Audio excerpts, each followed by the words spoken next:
Welcome to the Deep Dive, where we take a stack of fascinating sources and distill them into the most surprising facts and crucial insights. Oh, Today, we're plunging into, well, one of history's most enduring royal mysteries, oh yeah. Which one? the fate of Grand Duchess Anastasia, the youngest daughter of the last Russian Tsar, Nicholas II. Ah, Anastasia. Yeah, A story that truly captivated the world for, gosh, decades. it really did, and it largely revolved around one central figure, Anna Anderson. The woman who claimed to be the vanished Grand Duchess.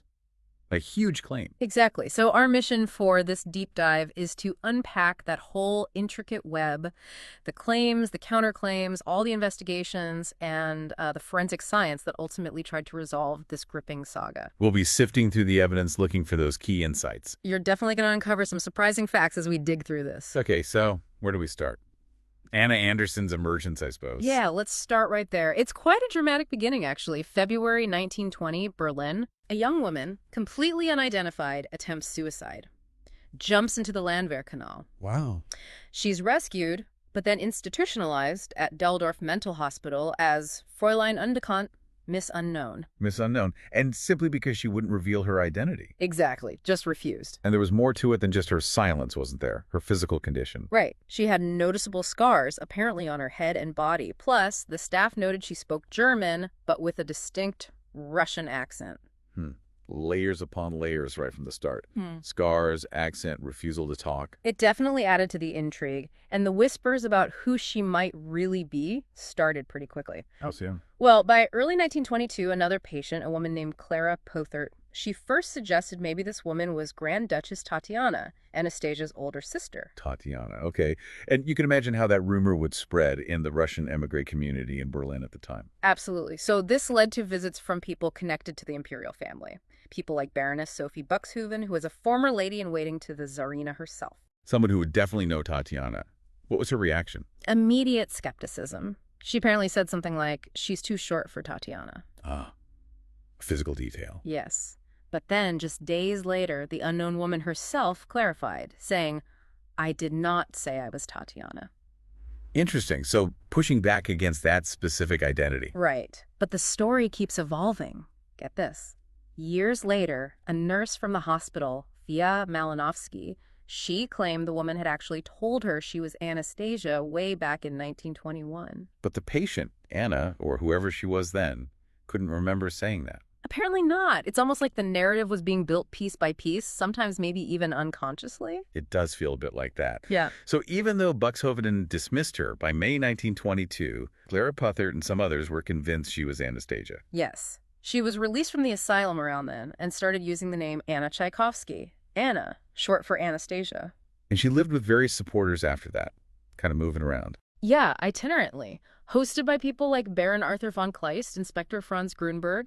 Different people took her in. But it wasn't universal acceptance, was it? Some key people rejected the claim early on. Definitely not. Princess Irene of Hesse, and by Rhine she was the Tsarina's sister, met Tchaikovsky but didn't recognize her. Crown Princess Cecily of Prussia also met her initially and wasn't convinced. Though Cicely's story is interesting, she changed her mind much later. That's a remarkable twist, yeah. In the 1950s, Cicely actually signed a declaration saying Tchaikovsky was Anastasia. It caused a huge family argument, apparently. Some relatives even suggested she might have dementia. Wow. It just shows how divisive this whole thing was right from the beginning, even within these high-profile families. Totally. And that division only got deeper. By 1925, Tchaikovsky, let's call her Anderson now, as she was becoming known, was seriously ill. Tuberculosis infection. Lost a lot of weight. And this illness brought more visitors from the Romanized circle. It did. People like Anastasia's own tutor, Pierre Gilliard, and his wife Alexandra Tigleva, who was Anastasia's nursemaid. Even the Tsar's sister, Grand Duchess Olga, visited. High-level visitors. What was their verdict? Well, despite some initial sympathy because she was so ill, ultimately, all of them denied she was Anastasia. So, more rejections from those who knew the family intimately. Yes. But still, some people held out hope, or perhaps wanted to believe. Prince Valdemar of Denmark, who was a great-uncle of Anastasia, actually gave her financial support for a while as her identity was being investigated. So there was enough doubt or hope for him to support her. Seems so. She even got a temporary identity certificate issued as Anastasia Tchaikovsky. Okay, this brings us to someone quite important in her early story, Tatiana Melnik. Right, Tatiana Melnik-Botkin. Her father, Dr. Eugene Botkin, was the imperial family's doctor, murdered alongside them. So another person with close ties. She visited Anderson, or Tchaikovsky, as she was then in a sanatorium. What was her take? Melnik felt she did resemble Anastasia, even though illness had changed her appearance. But what about her behavior? Her memory? That's where it gets really insightful, I think. Melnik described her as being almost childlike. She said Anderson had lost the power of accurate narration and had issues with memory and even eyesight. Okay, so acknowledging significant impairments. Yes, but despite all that, Melnik became convinced she was Anastasia. She attributed the forgetfulness, the confusion, to the trauma of the revolution and escape. So trauma as the explanation for the inconsistencies. Exactly. And there's a suggestion, or at least a possibility, that Melnik might have unintentionally coached her, feeding her details about the imperial family. Ah, that's a crucial point. The idea of coaching. It highlights how memory is suggestible, especially under trauma, and how supporters' beliefs can shape the narrative. It really does. It makes you question how much was Anderson's own memory and how much might have been constructed, perhaps even with good intentions, by those around her who desperately wanted to believe. That potential for coaching is, critical. It helps explain why the claim could persist for so long, even with inconsistencies. Supporters could always fall back on the trauma explanation. So Prince Valdemar's support eventually dried up in 1927, and this prompted Ernest Louis, who was the Tsarina's brother and Anastasia's uncle, to hire a private detective, Martin Knopf. Okay, so a formal investigation. What did Knopf find? This was a major turning point. Knopf's investigation identified Tchaikovsky as a woman named Franziska Szankowska, Franziska Szankowska. A completely different person. Who was she? a Polish factory worker. And she had her own tragic backstory. Injured in a munitions factory explosion during World War I, apparently right after her fiancé was killed on the front lines. Oh, wow. So trauma in her past, too. Yes, she'd been declared insane in 1916, and crucially, she was reported missing from her Berlin lodgings in early 1920. The same year Fräulein Unbekannt jumped into the canal. Exactly. The timing fit perfectly. So did they confront Anderson with this? Did she meet the Szankowska family? Yes. A meeting was arranged between Anderson and Franziska's brother, Felix Szankowski, at a place called Castle Sion. And how did that go? Must have been incredibly tense. Yes, extremely. And the accounts, again, are conflicting. Some observers, like Duke George of Lichtenberg's son, were certain she was an imposter and claimed Felix did recognize her as his sister. But others disagreed. Yes, like the Duke's daughter, Natalie, who remained convinced Anderson was Anastasia, and Felix himself.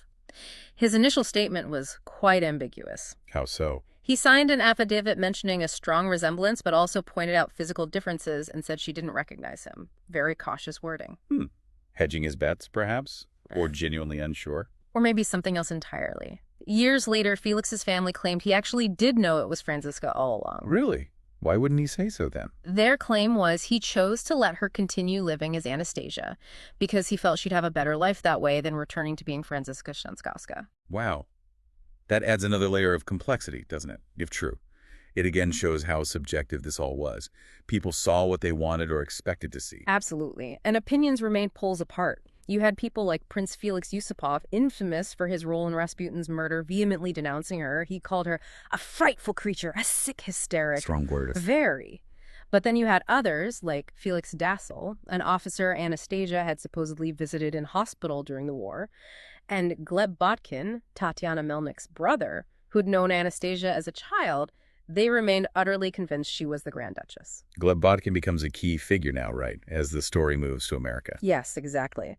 In 1928, Anderson moved to the United States. Gleb Botkin was a major driving force behind this, along with Xenia Leeds, who was a distant Romanov relative married to a rich American industrialist. And was this move purely about finding a safe haven? Or were there other motives? Financial ones, perhaps? Well, this is where the money angle really heats up.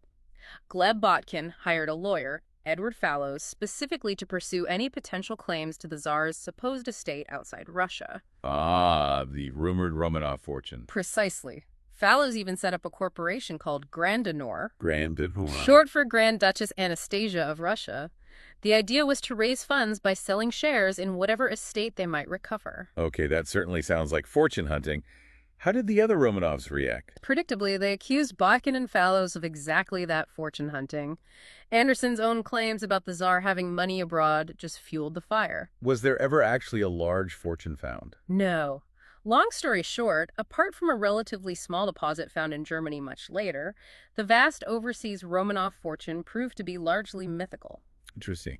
So the financial incentive was based more on rumor than reality, and the family formally denounced her around this time, too. Yes, in October 1928, just after the Dowager Empress Marie Nicholas II's mother passed away, 12 prominent Romanov relatives signed the Copenhagen Statement, Declaring what? declaring Anderson an imposter and dismissing the whole thing as a fairy tale.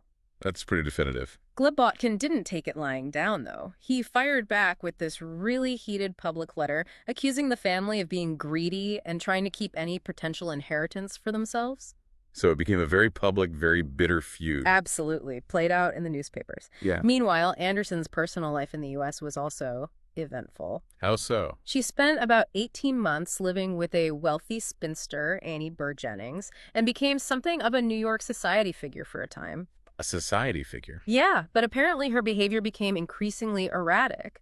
Throwing tantrums, she supposedly killed her pet parakeet. There was even an incident where she was found running naked on a roof. Oh, my. That doesn't sound like stable behavior. No, it sounds like things took a difficult turn. This pattern eventually led to her being committed to the Four Winds Sanatorium in 1930. So another period of institutionalization. Yes. Oh. She returned to Germany in 1931, but the legal drama was far from over. It actually escalated. A libel suit started in 1932, but it morphed into this massive German lawsuit focused on claiming the Tsar's non-existent estate. And this lawsuit went on and on. How long are we talking? Get this. 40 years. It became the longest-running lawsuit in German history. 40 years. Incredible. And what was the final verdict after all that time? Ultimately, the German courts ruled that her claim was, quote, neither established nor refuted. So, inconclusive. After 4 decades. Essentially, yes, which allowed the debate to continue. And interestingly, an attorney for the opposing side noted something about public perception. What was that? Günter von Berenberg-Gossler. He observed that the press often seemed biased towards Anderson's story, frequently reporting her side sympathetically and sometimes ignoring the rebuttals. Which would definitely shape how the public saw the whole thing, wouldn't it, if one side gets more airtime? Absolutely. It skewed the understanding of the facts for many people. What happened to Anderson after the lawsuit ended or fizzled out? Her later years in Germany were quite sad, actually. She became increasingly reclusive, living in a decaying house, apparently surrounded by dozens of cats. A classic recluse image. Yeah. In 1968, she was found semi-conscious there, which led to her being forcibly hospitalized. Tragically, her animals were put down. Oh, that's awful. Horrified by this, she accepted Gleb Botkin's offer to move back to the U.S. Back to America. Where did she end up? Charlottesville, Virginia. And then another strange chapter. In 1968, she married a history professor named Jack Manahan. A marriage. At that stage. Apparently a marriage of convenience, though Manahan seems to have leaned into the role. He was described as quite eccentric himself and apparently enjoyed calling himself the Grand Duke-in-Waiting. Grand Duke-in-Waiting, okay. They lived together, reportedly in increasing squalor, again with many animals, until Anderson's health really failed in the early 80s. So institutionalized again towards the end. Yes, in 1983, but then Manahan actually kidnapped her from the hospital. Kidnapped her. That's how it was reported. Sparked a police alert. She was eventually found, but passed away from pneumonia not long after, in February 1984. What a tumultuous life, right to the very end. And her ashes. They were taken back to Germany and buried near Castle Sion, where she'd met Felix Schanzkowski all those years before. So after all those decades, all the claims, the court cases, the personal beliefs, what finally broke the case open? What provided a definitive answer? Science, specifically forensic science and the power of DNA. Ah, DNA. The game changer. This came after her death, obviously. Yes. The first big step was the discovery of the Romanov family's remains. In 1991, the bodies of the Tsar, Tsarina, and 3 daughters were found in a mass grave near Yekaterinburg. And the others, Alexei and the 4th daughter. Their remains were found later, in 2007, in a separate nearby grave. So eventually the whole family was accounted for. And how do they confirm the identities? That's where DNA comes in, right? Exactly. Mitochondrial DNA, or mtDNA, was key. It's passed down through the maternal line, so it's great for tracing family connections. How did they use it for the Romanovs? Well, for example, they compared the mtDNA from the female skeletons to a living relative on the Tsarina's side. Prince Philip, the Duke of Edinburgh, his maternal grandmother, was Tsarina Alexandra's sister. And it matched. It matched, providing that undeniable genetic link. It proved these were indeed the Romanov women. Okay, so the Romanovs were identified. What about Anna Anderson? Could they test her? Amazingly, yes. It turned out a tissue sample from an operation she had back in 1979 had been preserved in a Charlottesville hospital. Wow, fortunate. Incredibly. And not just that, strands of her hair were also found preserved inside a book that had belonged to her husband, Jack Manahan. So they had viable samples. What did the test show? This was the moment of truth. They compared Anderson's mtDNA to the Romanov mtDNA sequence and to living Romanov relatives. No match. Absolutely no match to the Romanovs. So definitively not Anastasia. Definitively not. But then they went a step further. They compared her DNA to a living relative of Franziska Szankowska. The Polish factory worker identified by the detective decades earlier. Yes. They tested Karl Macher, who was Franziska Szankowska's great-nephew. And that result? It was a perfect match. Wow. Anderson's mtDNA matched Karl Macher's mtDNA, confirming she shared a maternal line with the Szankowska family. So Anna Anderson was Franziska Szankowska. Exactly. The DNA evidence proved it. And multiple independent labs confirmed these results over the years, using increasingly sophisticated methods and larger databases, just strengthening the conclusion. So for pretty much everyone in the scientific and historical community, that was it. Case closed. Scientifically speaking, yes. The DNA evidence was conclusive. Anna Anderson was Franziska Szankowska. The decades-long mystery was solved by genetics. So the DNA was unambiguous about Anna Anderson, but identifying the individual Romanov daughters, even with their skeletons, involved other forensic techniques too, didn't it? Things beyond DNA. Yes, absolutely. While DNA confirmed they were the Tsar's daughters, figuring out which skeleton belonged to which, Olga, Tatiana, Maria, or Anastasia, required other methods and led to some debate initially. Like what sort of methods? Well, Russian forensic experts like Dr. Sergei Nikitin did some fascinating work back in the 90s using the skulls. They created facial reconstruction models. Building faces from the skull. Essentially, yes. Trying to match the skull structures to known photographs of the family and their servants who were also found. It's painstaking work. Did they manage to assign identities that way? They did assign identities to all the skulls, but there was some disagreement, particularly between Russian and American experts, about which of the middle daughters was which, specifically skeletons labeled 5 and 6. Was it Tatiana and Maria or Maria and Anastasia?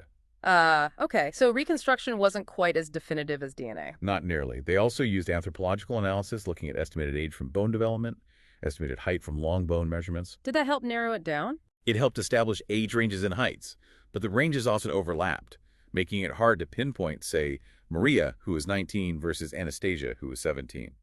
Height estimates were compared against photos, like one of Maria standing next to a rifle of known length, to try and refine things. Trying to piece it together from different angles. Exactly. Nikitin also used facial superimposition, digitally overlaying photos onto images of the skulls, marking key anatomical points. And did that point towards one daughter over another for a specific skull? His analysis, particularly on skull num 6, showed a much better fit with photos of Anastasia than with Maria, based on points like eye corners, nose position, and the overall head shape. Okay, so building a case based on morphology, but you mentioned the ear comparison earlier regarding Anna Anderson herself. How did that fit in? Right, that was a separate line of inquiry used much earlier, before DNA, specifically trying to prove Anderson was Anastasia. Oh.